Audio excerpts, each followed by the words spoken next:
Welcome to the Make Me Whole podcast.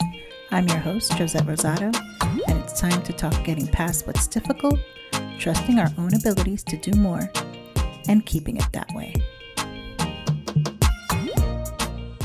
As you may or may not know, each week my sign-off is complain less, do more. This episode isn't going to be about complaining. It's actually my way of doing more. I have utterly enjoyed doing my podcast. Just the act of being able to share some knowledge and be vulnerable to past experiences and ways that I believe are necessary for individuals to grow. Wow. The excitement and terror being the strongest feelings that I have when I load each week's new episode. It almost feels like every week is like the first. The ability to open up and share has been a defining moment in my life. I think what stands out most is when others have shared about how one episode might have given them clarity or direction when they felt lost or confused. I've also so appreciated questions when they come up and the mutual respect and understanding that comes from having a dialogue, especially where there have been expressed interests in a particular topic that either directly or indirectly related to me or the work that I do and love. And this prompted me to make sure that I included an episode related to just that, my why. Recently, I discovered that there are some individuals who had questions about my podcast, why I was doing it, and what my motivations were. They took it upon themselves to create a narrative. I found that interesting, as there was never a moment that they took to ask me directly. And from that sprung lots of conversations and stories were created, challenging what I said was real, what lacked in foundation, really outright talks about how what I say here is not true. It's even been suggested that my reasoning for creating this podcast was meant to attack others or seek financial gain of some sort. Now, I can come here and complain about how genuinely toxic and manipulative people can be and how they didn't come and speak to me directly. And honestly, if they want to be about it, they can bring it. But I'm not going to fight them. That's not me. That hasn't been me for a while now. For those of you who've allowed me the opportunity to help, one of my truths is that when we are on an emotional, mental, or spiritual journey where we evolve and allow ourselves to experience our feelings so that we can heal, not everyone's going to get it. When we've had the opportunity of growth where we learn how to manage the negative in ways that work for us, as opposed to against us, others may not get it. And that doesn't come from not being able to understand what healthy thoughts and insights are. They're just not there right now. This being the case, I've shared so much about my own experiences, my own truths, my own healing. I never asked for anyone to give me applause, pity, or understanding, even care. But if something I said here resounds with those who are listening, who are seeking clarity, who want to feel like the insanity inside themselves is something they never had to face on their own, then I've done what I set out to do. If another person can see their worth, the power of their conviction, even when everyone is against it, then I've done what I set out to do. If my own experience of working on healing that I needed for myself allowed someone to recognize that focusing on themselves, if for just a moment, and finding the peace to live, then I've done what I set out to do. I do it authentically, unapologetically, and for the sake of recognizing that there is strength to be found, even when we felt that we could never lift ourselves out of the darkness. Personally, my inner circle is small, and I'm good with that because interactions with my tribe are not only reciprocated, but they're easy. I have unconditional love, not because I demand it, but because I allowed it to be given to me.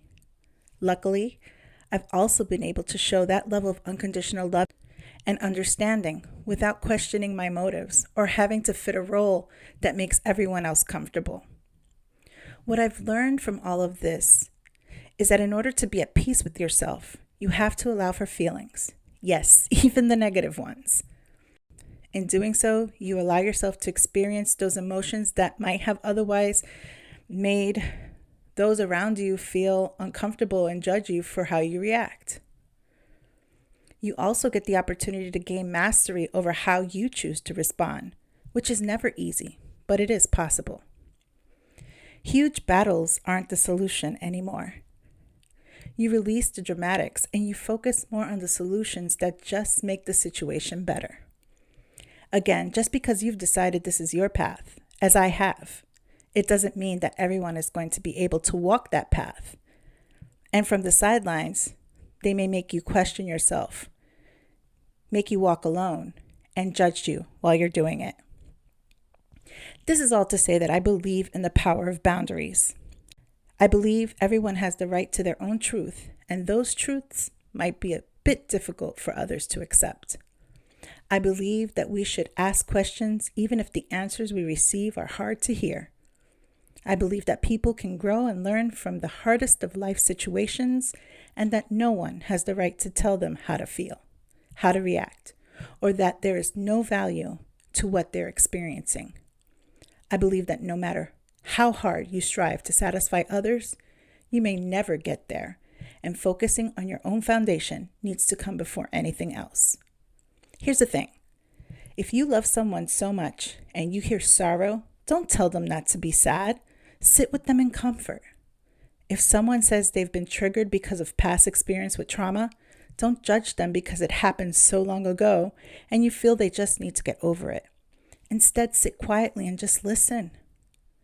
If a person you say you love says they've been hurt, taken advantage of, or disrespected to the point where they can no longer be in and around people they grew up with or are related to, don't add to the shutout or add to the negative conversation without first talking to them about what has gone wrong.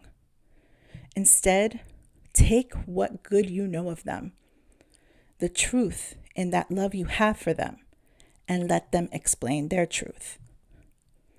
Also, if you're the person experiencing this, where you're on your journey to health and it's hard for others to accept, know that you are doing exactly what you need to and keep going.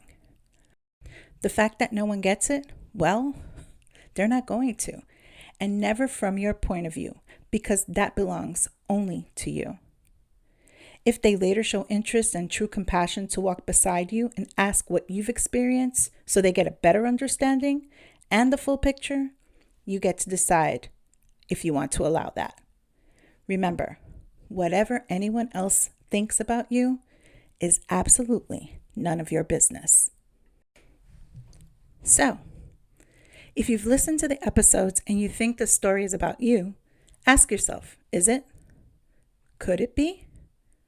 If you think it's about you, well, yeah, it very well could be. For those who take something and use it for clarity, assistance, or growth, I think you're amazing. For those of you who think that what you're hearing is meant to humiliate you, who you are, or what your current situation is, I'd be happy to answer that right here, right now. It's not. Point blank. Can't say it any clearer. Maybe that negative reaction reflects something you might want to work on. And to that extent, I send you blessings, love, and light on your journey.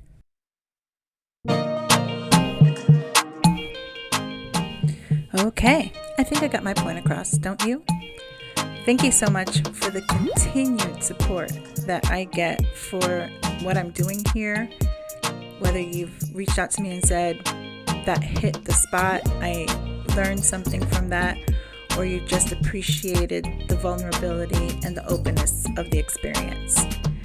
Of course, if you would like to reach out to me, please do so by email at makemewhole@bossesofbliss.com. You can find me on Facebook and Instagram at Bosses of Bliss and on TikTok at Blissful Boss. Remember, it's so important. Complain less and do more. See you next time.